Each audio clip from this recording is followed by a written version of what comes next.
एबे भेटिबा हमर आजिर अतिथि को।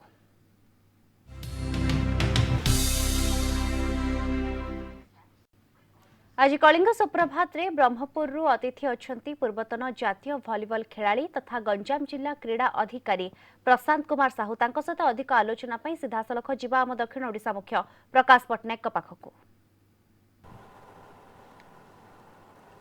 नमस्कार, कलिंग सुप्रभात को स्वागत। शरीर सुस्थ थिले मन सुस्थ रहिबो आउ मन सुस्थ रहिले सबु किछि असंभव को संभव कर दिया जाय परिबो। अर्थात जे जो पेशारे थांतु ना कहीं सेमानकर शरीर जदि सुस्थ रहिछि ताहले सबु किछि काम को सेमाने अनायास रे करि परिबे। हेले शरीर सुस्थ किपरि रहिबो एथिपई आमको प्रतिदिन किछि ना किछि खेलकूद रे सामिल हेबाको हेबो, किछि ना किछि व्यायाम मध्य करिबाको हेबो। आज से संपर्क में आलोचना करबा एथिपई आम सहित अतिथि रूपे आज जोड़ी होइचंती जातीय क्रीड़ाविद तथा गंजाम जिला क्रीड़ा अधिकारी प्रशांत कुमार साहू। सर नमस्कार। नमस्कार। आपण आम कार्यक्रम में स्वागत करछु। सकाळ सकाळ तो विशेष करी खेलकूद पर चर्चा करबा किंबा व्यायाम पर चर्चा करबा बहुत भल लगे, कारण अनेक लोक सकाळ सकाळ यही काम करथांती। मॉर्निंग वॉक ठार आरंभ करी जॉगिंग कथा कहतु किंबा खेल पड़िया देखु अनेक क्रीड़ा प्रेमी सेठी आसी थांती खेलकूदर मजा नापी खेलकूद सामिल होगापी।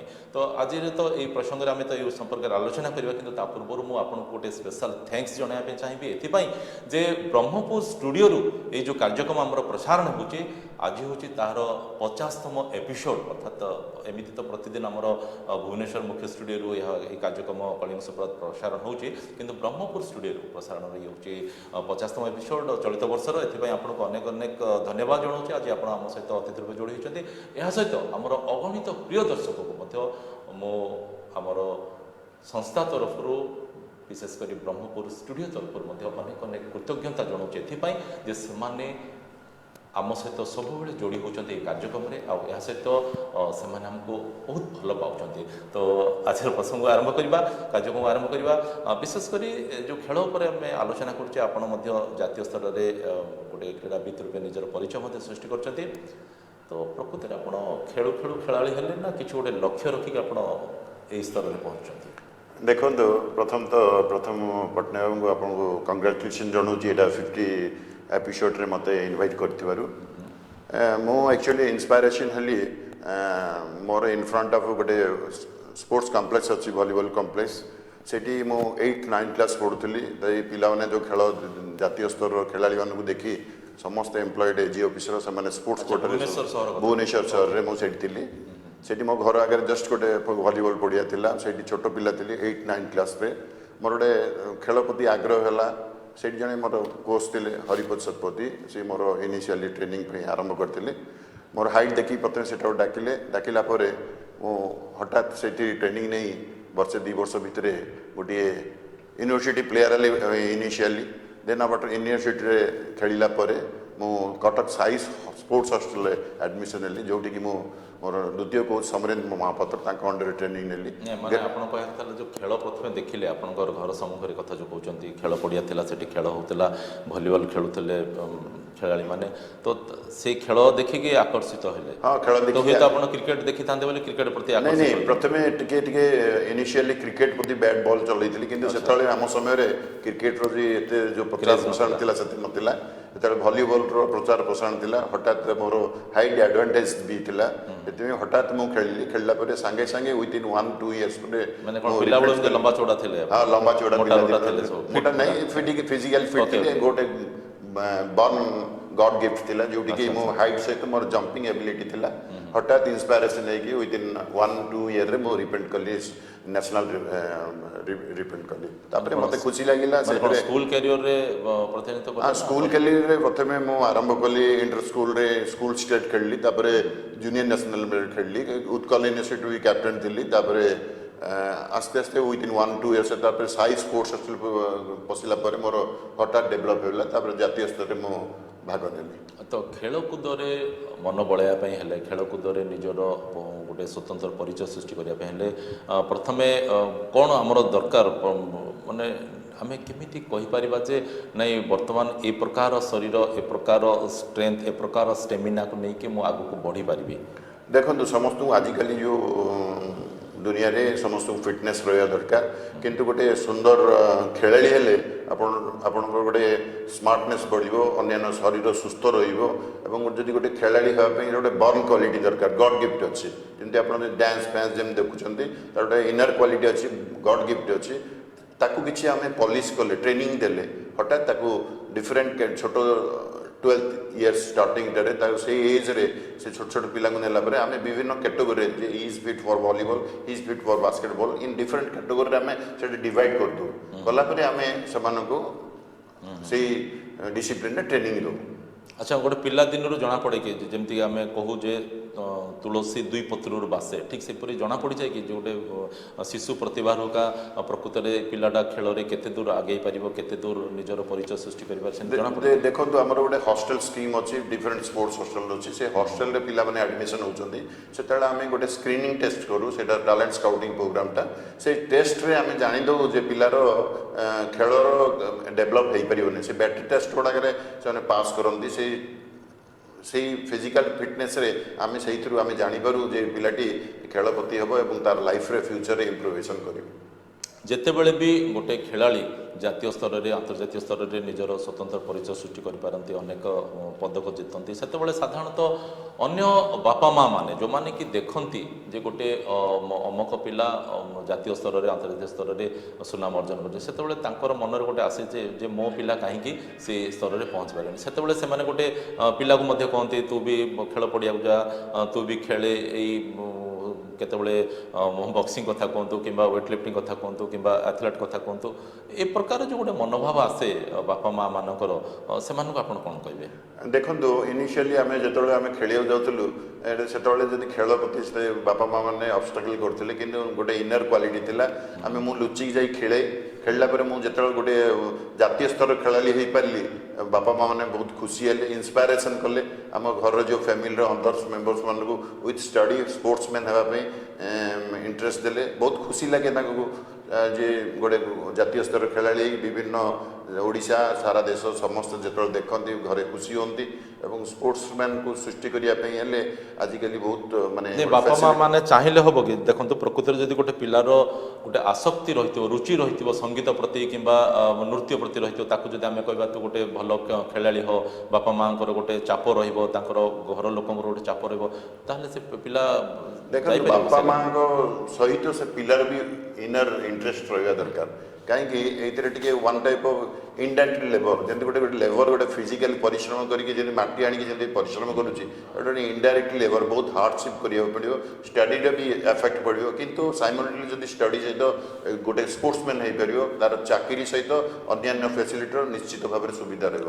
If you become an sportsman, ଯଦି ଗୋଟେ ଆପଣ ଟିକେ ଷ୍ଟଡି ସହିତ ଭଲ ଖେଳାଳି ହେଇଥିବେ, ଚାକିରିର ସୃଷ୍ଟି ରହିଛି, ସୁଯୋଗ ରହିଛି, କେବେ ବି ସେ ବେକାର ହେବନି। ନିଯୁକ୍ତି ସୁଯୋଗ ରହିଛି ଆପଣ କହିବେ? ୟେସ୍। ସେଥିପାଇଁ ଜାତୀୟ ସ୍ତରରେ ଦେଖନ୍ତୁ ଆମର ଯେମିତି ଆମର ରବି କୁମାର ଅର୍ଜୁନ ଆୱାର୍ଡି, ଆଜି ଅର୍ଜୁନ ଆୱାର୍ଡି ଡିଏସ୍ପି ପଦରେ ପୋଲିସରେ ପାଇଛନ୍ତି, ଦୁତି ଚାନ୍ଦ ଦେଖନ୍ତୁ, ଶ୍ରାବଣୀ ଦେଖନ୍ତୁ, ଏମାନେ ବି ସେମିତି ହଷ୍ଟେଲ ସବୁ ଓଡ଼ିଶା ମାଟିର ଖେଳାଳି ଏବଂ ଗୌରବ ଦେଖନ୍ତୁ ସମସ୍ତେ କେତେ ସୁନ୍ଦର ଭାବରେ ଚାକିରି କରୁଛନ୍ତି। Amiya Mallick, others players are there. ଆମର ମୁଁ ଏଜ୍ ଏନ୍ ଭଲିବଲ୍ କୋଚ୍ ବହୁତ ପିଲାଙ୍କୁ ଟ୍ରେନିଂ ଦେଇଛି, police, AG, income tax, every ଡିପାର୍ଟମେଣ୍ଟରେ ସେମାନେ ସମସ୍ତେ କେହି ବି କିଏ ବେକାର ହେଇନାହାନ୍ତି। ତ ଆପଣ କହିପାରିବେ କି ଯେ ଏଇ ଯେଉଁ ଓଡ଼ିଶା ମାଟି କଥା ଯଦି କହିବା, ଏଠି ତ ଆମେ ଦେଖୁଛୁ ଯେ ଅନେକ ଖେଳାଳି ଅଛନ୍ତି ଯେଉଁମାନେ କି ଜାତୀୟ ଆନ୍ତର୍ଜାତୀୟ ସ୍ତରରେ ନିଜର ସ୍ୱତନ୍ତ୍ର ପରିଚୟ ସୃଷ୍ଟି କରିପାରିଛନ୍ତି। ଏହି ଓଡ଼ିଶା ମାଟିରେ ଖେଳାଳିମାନଙ୍କର ଭବିଷ୍ୟତ ଅଛି କି?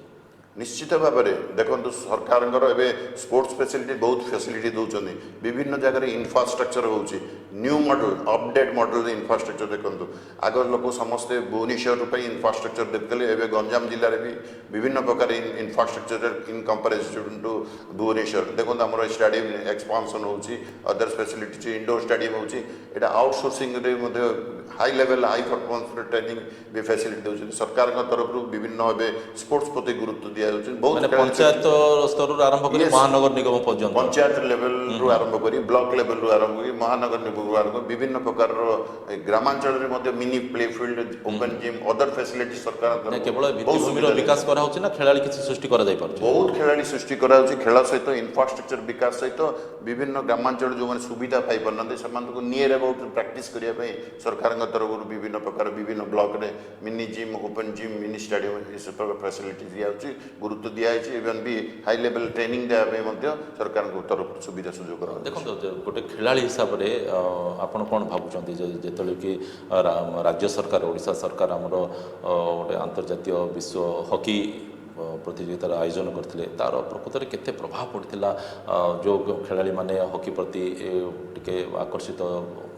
होगापी चाहूँगी हॉकी खेलिया चाहूँगी ऊपर किसी गोटे देखो से जो वर्ल्ड कप हॉकी जो प्रोग्रामटा होता से बहुत खेलाड़ी इंस्पायरेसन होती सेमती खेलियापी चेष्टा करुँच हॉकी भी प्रसार प्रसारण होती कमिंग अप्रे जो वर्ल्ड जूनियर कप आम महिला फुटबॉल प्रतियोगिता भी हम ओडिशा सरकार गवर्नमेंट से ऑर्गेनाइज करुँचे भी सुंदर भाव में जपरी हम आम समस्ते आशा करूँ खेलाड़ी मैंने विभिन्न खेल में भाग नापी आकृष्ट होती ये आम गोटे इंस्पायरेसन कराऊँ ओडिशा सरकार तरफ एपरी गोटे एत बढ़िया बढ़िया प्रोग्राम करिकी खेलाड़ी सृष्टि करने सुजोग सृष्टि तो पाठ सहित साठ अर्थात साठ जदि आम कहवा ताले खेल प्रति प्रतिदिन समस्त किसी ना किसी आग्रह रहा दरकार जॉगिंग कथा कहतु एक्सरसाइज कथा कहतु ये जमी आम व्यायाम कथा कहूँ मॉर्निंग वॉक कथा कहूँ तो प्रतिदिन नियमित भाव से सब करें प्रकृत में शरीर उपर तार केते भल देखो गोटे स्पोर्ट्समैन गोटे पाठ सहित जब गोटे स्पोर्ट्समैन फिजिकली फिट रही